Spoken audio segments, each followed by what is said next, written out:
السلام علیکم ورحمۃ اللہ تعالی وبرکاتہ۔ نحمده ونصلي ونسلم على رسوله الكريم اما بعد فاعوذ باللہ من الشیطان الرجیم بسم اللہ الرحمن الرحیم ان اللہ وملائکته یصلون علی النبی یا ایہا الذین آمنوا صلوا علیہ وسلموا تسلیما اللہم صل علی سیدنا ومولانا محمد معدن الجود والکرم وآلہ الکرام وابنہ الکریم وبارک وسلم صلاۃ وسلاما علیک یا رسول اللہ صلی اللہ تعالی علیہ وسلم۔ سورہ بقرہ آیت نمبر 40 کی تفسیر جاری ہے۔ اللہ تبارک و تعالی ارشاد فرماتا ہے یا بنی اسرائیل اذکروا نعمتی التی انعمت علیکم واوفوا بعہدی اوفی بعہدکم وایایا فارہبون۔ اور اے یعقوب کی اولاد، یاد کرو میرا وہ احسان جو میں نے تم پر کیا، اور میرا عہد پورا کرو، میں تمہارا عہد پورا کروں گا، اور صرف مجھ سے ڈرو۔ تو یا بنی اسرائیل کے بارے میں، یعنی بنی اسرائیل کا مطلب کیا ہوتا ہے، اس سے پہلے والے درس میں بتایا گیا۔ اور احسان کو یاد کرنا، تو احسان کون سا ہے اس کا بھی تذکرہ ہوا۔ اب یہ احسان یاد کرنے کا مطلب کیا ہوتا ہے، اس کے تعلق سے کچھ باتیں شامل کرتے ہیں۔ فرماتے ہیں خیال رہے کہ یہاں یاد کرنے سے مراد صرف زبان سے تذکرہ کرنا نہیں ہے، یعنی صرف بولتا رہے کہ اللہ نے یہ احسان کیا، اللہ نے یہ احسان کیا، یا یہ کہ صرف ذہن میں رکھے کہ اللہ نے ہم پر احسان کیا، اللہ نے ہم پر احسان کیا۔ یہاں پہ یاد کرنے سے یہ مراد نہیں ہے، بلکہ اس سے مراد یہ ہے کہ وہ اللہ تعالیٰ کی اطاعت و بندگی کر کے ان نعمتوں کا شکر بجا لائیں۔ اللہ تعالیٰ نے جو نعمتیں ان کو عطا کی اور ان پر جو احسانات کیے وہ ان کا شکر ادا کریں۔ اور شکر ادا کرنے کا طریقہ کیا ہے کہ وہ اللہ تعالیٰ کی اطاعت و فرما برداری کریں اور اس کی بندگی کے فرائض انجام دیں۔ تو یہ نعمتوں کا شکریہ ادا کرنا ہوگا۔ تو یہ چیز تو ہم پر بھی لاگو ہوتی ہے، صرف بنی اسرائیل کے لیے نہیں، بلکہ ہمیں بھی تو اللہ تبارک و تعالیٰ نے کتنی نعمتیں عطا کی، اور ہمیں تو کچھ نعمتیں ایسی ملی ہیں جو دنیا میں کسی کو نہیں ملی۔ یعنی اللہ تعالیٰ نے ہمیں حضور پاک صلی اللہ علیہ وسلم کی امت میں پیدا کیا، یہ سب سے بڑی نعمت۔ حضور پاک صلی اللہ علیہ وسلم کے صدقے میں ہم سب سے بہترین امت ہو گئے، اور حضور پاک صلی اللہ علیہ وسلم سے ہمیں نسبت حاصل ہو گئی جو امام الانبیاء ہیں، جو رسولوں کے بھی سردار ہیں۔ تو یہ تو کتنا بڑا احسان ہو گیا کہ اللہ تبارک و تعالیٰ نے ہمیں حضور کا دامن عطا فرمایا۔ تو اس پر ہمیں اللہ کا کتنا شکر ادا کرنا چاہیے۔ اور یہ ایسی نعمت، اس سے پہلے بھی میں نے ذکر کیا کہ یہ ایک ہی نعمت ایسی ہے کہ اس ایک نعمت کے شکریے میں اگر ہم پوری زندگی بھی سجدے میں سر رکھ کر گزار دیں، اس نعمت کا شکریہ ادا نہیں ہوگا۔ تو ہمیں کتنی عبادت کرنی چاہیے اور کتنی نمازیں پڑھنی چاہیے ان نعمتوں کے شکریے کے طور پر۔ تو بہرحال جو بنی اسرائیل کو بھی جو بات کہی گئی کہ احسان کو یاد کرو، تو اس کا مطلب یہ ہے کہ اطاعت و فرما برداری کرو، کیونکہ کسی نعمت کا شکر نہ کرنا اس کو بھلا دینے کے مترادف اور برابر کے۔ نعمت کو صرف یاد کرے، ذہن میں رکھے، لیکن اس کا شکر ادا نہ کرے، یعنی اس کے شکریے کے طور پر اللہ کی عبادت اور اطاعت نہ کرے، تو گویا کہ یہ بھلا دینا ہو گیا، یہ نعمت کو بھلانا ہو گیا۔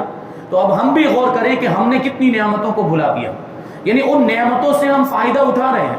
دیکھیے اللہ تعالیٰ نے ہمیں آنکھ عطا کی، کان عطا کیا، زبان عطا کی، اور کتنی نعمتیں ہمارے جسم میں بھی ہیں، جسم کے باہر بھی ہیں، لیکن ہم ان نعمتوں کا شکریہ ادا نہیں کر رہے ہیں، گویا کہ ہم نے ان نعمتوں کو بھلا دیا۔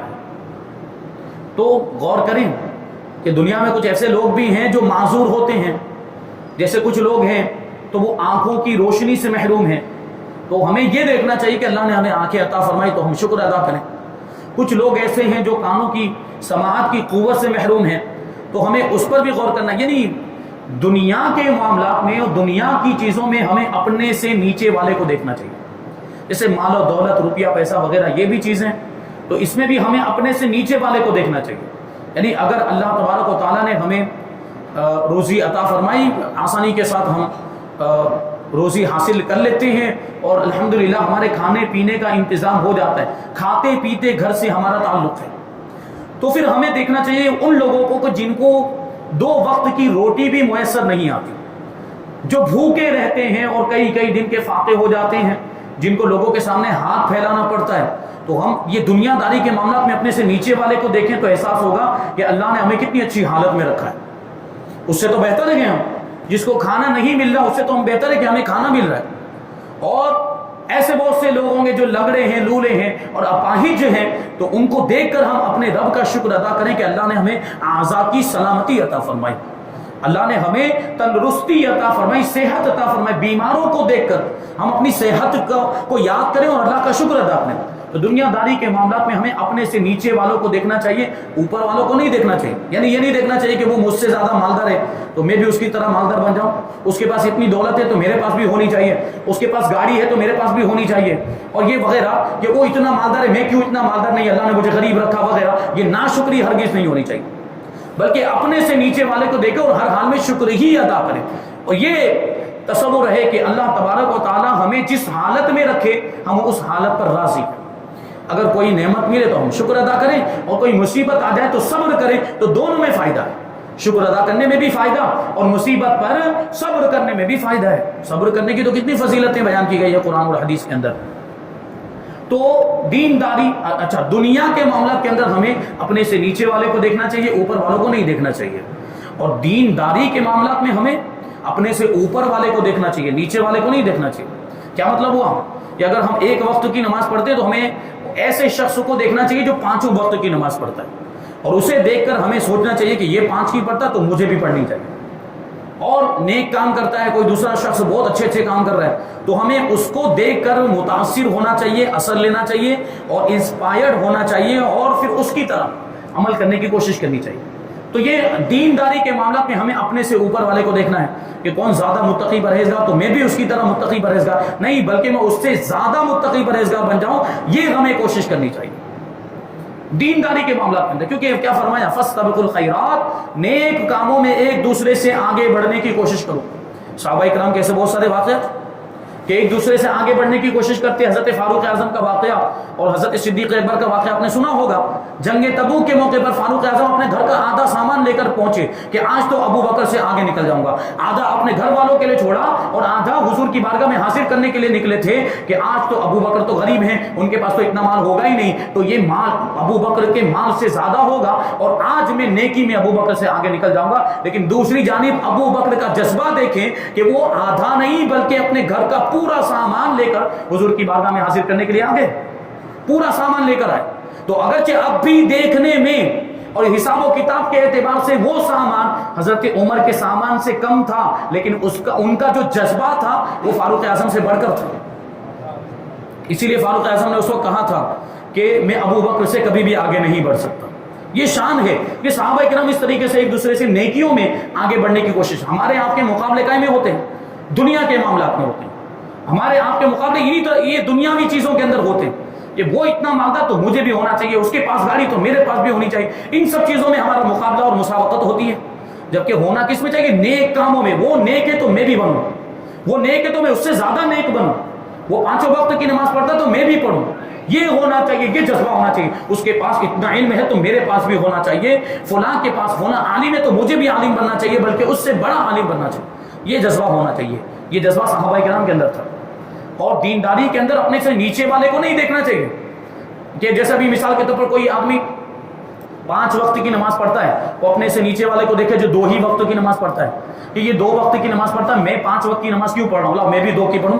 نہیں. تو ہمیں دینداری کے معاملے میں اپنے سے اوپر والے کو دیکھنا چاہیے اور ہر حال میں اللہ کا شکر ادا کرتے رہنا چاہیے. کیونکہ ظاہر سی بات ہے کہ ہم کسی بھی حالت میں اگر ہم تکلیف میں بھی ہیں تو ہم سے بھی زیادہ تکلیف والا کوئی نہ کوئی ہوگا ضرور. اگر ہمیں کوئی مصیبت بھی آ گئی، مان لو ہم بیمار بھی ہیں، تو آپ خود غور کریں. یا آپ جب کبھی ایسی بیماری ہوتی ہے کہ ہاسپٹل میں ایڈمٹ ہو جاتے ہیں، وہاں یہ آپ نظارہ کر سکتے ہیں. ہاسپٹل میں ایڈمٹ تو آپ کو لگتا ہوگا کہ کتنی تکلیف آ گئی یا کیسی مصیبت آ گئی. اسی ہاسپٹل میں آپ اپنے اگل بگل میں مریضوں کو دیکھ لیں، آپ سے بڑے بڑے بیمار اور مریض وہاں پر موجود ہوں گے. تو شکر ادا کرنا چاہیے کہ ان سے تو ہم بہتر ہیں. ان کو اتنی بڑی بیماری لاحق ہو گئی، ہمیں تو تھوڑی بیماری لاحق ہوئی ہے. تو ہر حال میں شکر ادا کرنا چاہیے، اور اللہ جس حالت میں ہمیں رکھے اس حالت پر ہمیں راضی رہنا چاہیے. تو اس میں دنیا کے بھی فائدے اور آخرت کا بھی فائدہ بھی. دنیا میں آپ تکلیف برداشت کر لیں گے تو آخرت میں آرام ہی آرام. دنیا میں اگر مصیبتیں جھیلنی، اور یہ مصیبتیں، بیماریاں اور تکلیفیں یاد رکھیں یہ بسا اوقات ہمارے گناہوں کا کفارہ بھی بن جاتے ہیں. آدمی بیمار ہوتا ہے اور اللہ تبارک و تعالیٰ کی رحمت دیکھیں، مہربانی، کہ اللہ تبارک و تعالیٰ اس بیماری کی وجہ سے ہمارے گناہوں کو مٹا دیا کرتا ہے. لیکن بس شرط یہ ہے کہ ہم اس بیماری میں صبر کریں. اگر ہم صبر کر لے جائیں گے تو انشاءاللہ وہ جو بیماری ہے یا جو مصیبت ہے وہ ہمارے گناہوں کا کفارہ. تو گناہوں کی تو کمی ہے نہیں، ہم تو سر سے لے کر پاؤں تک گناہوں میں مبتلا ہیں، اتنے بڑے گنہگار ہیں. تو ہمیں اس بات کی ضرورت ہے کہ نہیں کہ ہماری بخشش کا سامان ہو جائے، ہمارے گناہوں کا کفارہ کوئی چیز بن جائے. تو اس کی ضرورت تو ہمیں ہر وقت ہے. تو یہ چیز ذہن میں رکھیں، کیونکہ شکر ادا کرنا، نعمت کو بھلا دینا، شکر ادا نہ کرنا یہ نعمت کو بھلا دینے کے برابر ہوتا ہے. بنی اسرائیل سے بھی یہ بات کہی گئی. اور آگے فرمایا کہ وَأَوْفُوا بِعَهْدِي، میرا عہد پورا کرو، میرا وعدہ پورا کرو. یعنی اے بنی اسرائیل تم میرے حبیب صلی اللہ علیہ وسلم پر ایمان لا کر وہ عہد پورا کرو جو تم نے مجھ سے کیا. کیونکہ دیکھیں توریت میں بھی حضور پاک صلی اللہ علیہ وسلم کے اوصاف اور آپ کی علامتیں اور نشانیاں بیان کی گئی تھی، اور توریت میں ان سے وعدہ لیا گیا تھا بنی اسرائیل سے کہ جب نبی آخر الزمان دنیا میں تشریف لائیں تو تم ان پر ایمان لانا. یہ وعدہ لیا گیا تھا. تو یہ اسی وعدے کے بارے میں فرمایا جا رہا ہے. اس کی اور تفصیل آگے بیان کریں گے کہ میرے نبی پر ایمان لا کر وہ عہد پورا کرو جو تم نے مجھ سے کیا، اور میں اس کے ثواب کے طور پر تمہیں جنت میں داخل کر کے تمہارے ساتھ کیا ہوا عہد پورا کروں گا.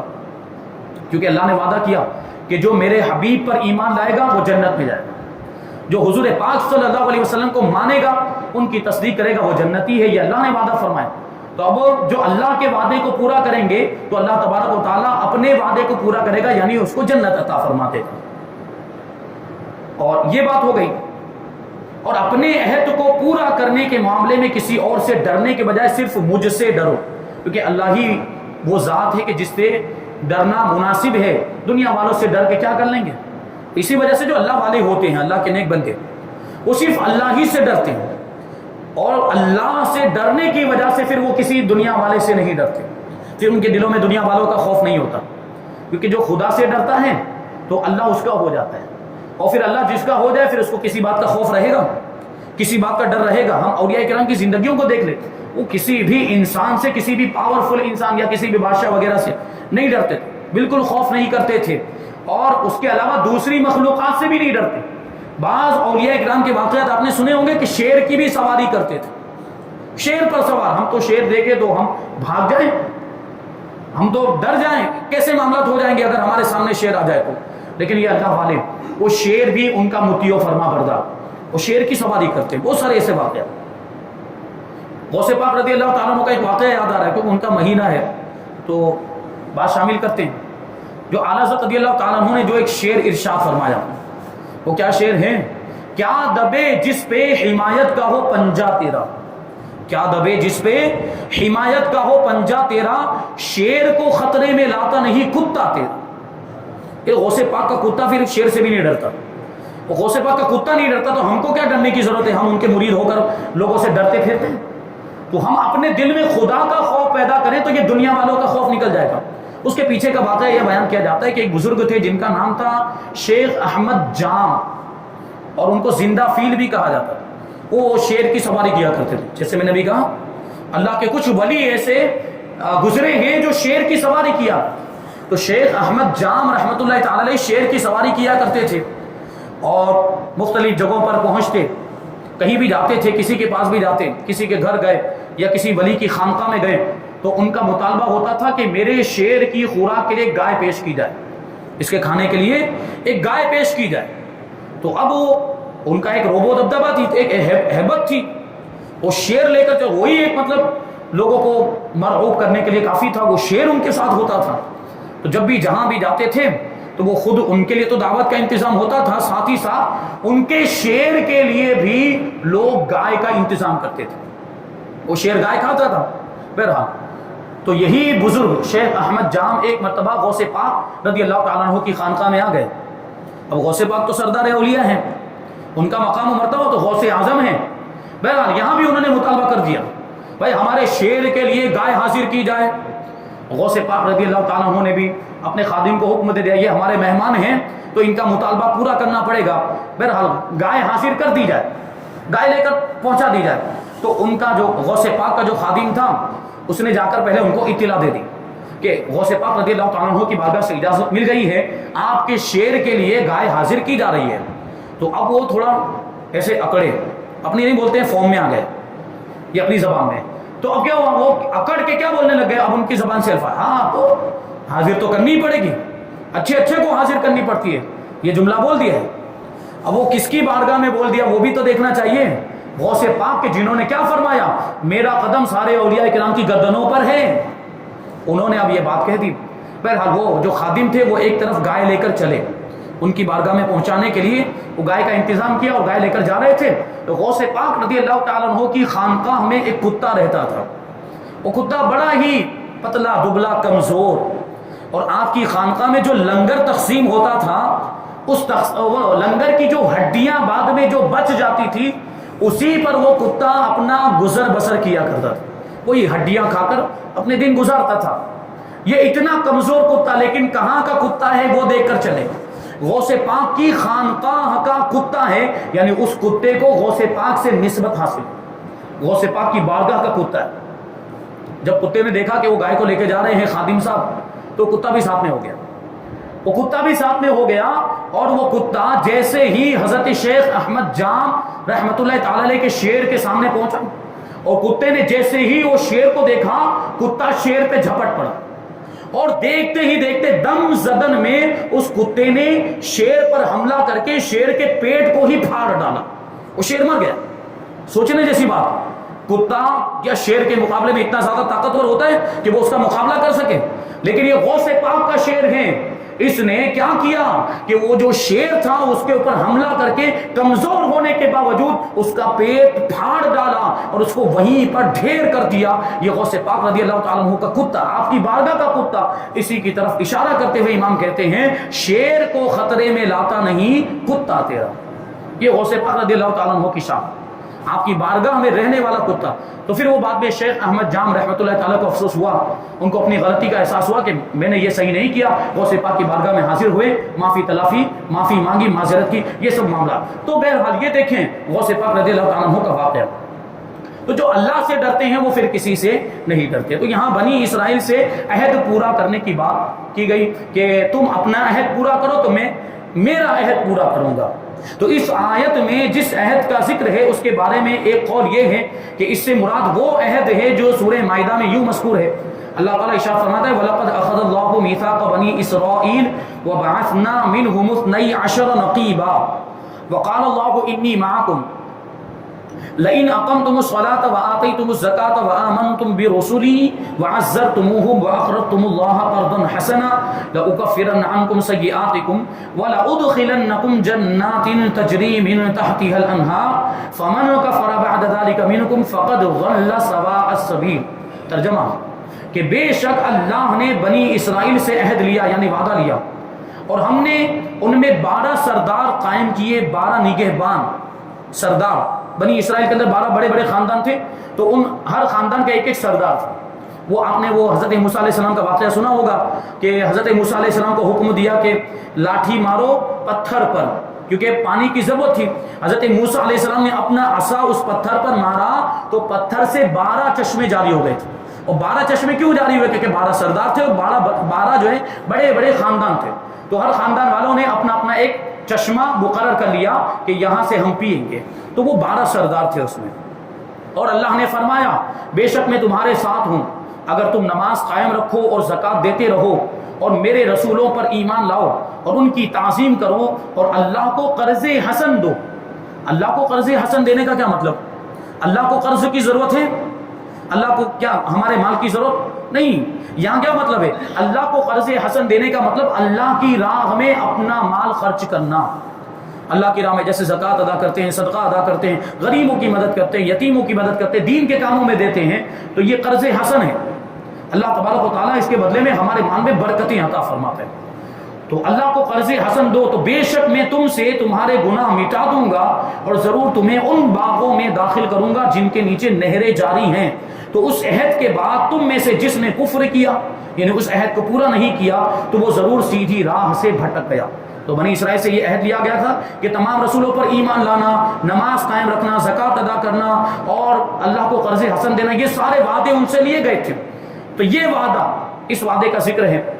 دوسرا قول یہ ہے کہ اس سے وہ عہد مراد ہے جو اللہ تعالیٰ نے حضرت موسیٰ علیہ السلام کے ذریعے بنی اسرائیل سے لیا کہ میں آخری زمانے میں حضرت اسماعیل علیہ السلام کی اولاد میں ایک نبی بھیجنے والا ہوں. تو جس نے ان کی پیروی کی، آخری زمانے میں کون نبی؟ حضرت اسماعیل علیہ السلام کی اولاد میں ہمارے آپ تھا. حضور پاک صلی اللہ علیہ وسلم پر ایمان لانے کے تعلق سے ان سے وعدہ لیا گیا کہ نبی آخر الزمان آئیں تو ان کی پیروی کرنا. جس نے ان کی پیروی کی اور اس نور کی تصدیق کی جسے وہ لے کر آئے تو میں اس کے گناہ کو بخش دوں گا اور اسے جنت میں داخل کروں گا اور اسے دوگنا ثواب عطا کروں گا. لیکن دوگنا ثواب کیسے ملے گا؟ کہ حضرت موسیٰ علیہ بنی اسرائیل حضرت موسیٰ علیہ السلام کو ماننے کا دعویٰ کرتے ہیں اور بنی اسرائیل کے دیگر انبیاء کرام، تو حضرت موسیٰ اور بنی اسرائیل کے انبیاء کرام کو ماننے کا بھی ثواب ملے گا اور حضور پر ایمان لے آئیں گے تو حضور کو ماننے کا بھی ثواب. اس اعتبار سے ان کو دوگنا ثواب ملے گا. لیکن اس کے باوجود کچھ تو ایمان لائے تھے بنی اسرائیل میں سے یہودی، لیکن بہت سے ایسے لوگ تھے جنہوں نے انکار کر دیا اور جنہوں نے حضور کے ساتھ کفر کیا تھا، حضور کو نہیں مانا، حضور کو جھٹلایا، قرآن کی آیتوں کو جھٹلایا تھا. تو ان کا کیا وبال ہے؟ وہ یہودی جو حضور کے زمانے میں تھے اور ان کا جو رویہ تھا اس کو آنے والی آیت کریمہ میں یعنی آیت نمبر 41 میں انشاءاللہ تبارک و تعالیٰ بیان کریں گے اور اس کی تفسیر کو ہم آئندہ درس میں شامل کریں گے. اللہ تبارک و تعالیٰ کی بارگاہ میں دعا ہے کہ جو کچھ بھی بیان ہوا اس پر ہم سب کو عمل کرنے کی توفیق عطا فرمائے اور نور قرآن سے ہم سب کے دلوں کو روشن اور منور فرمائے. وما علینا الا البلاغ. السلام علیکم.